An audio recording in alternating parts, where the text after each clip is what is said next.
市面上一般嘅護膚品都會加咗好多化學嘅嘢，仲會有多餘嘅包裝，好可能會傷害你嘅皮膚㗎。其實好簡單嘅天然物料都可以升級再造，成為天然嘅護膚品。想知點做？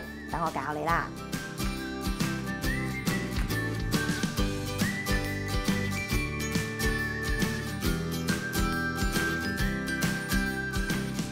首先，我哋會準備豆腐同埋米粉。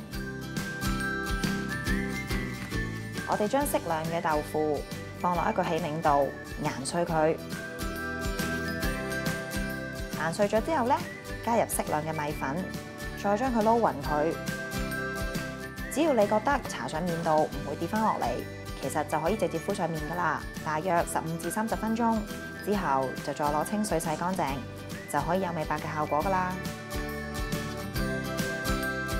呢個豆腐嘅美白面膜，如果你想控油，就可以加麵粉；如果加燕麥，仲可以有磨砂嘅效果㗎。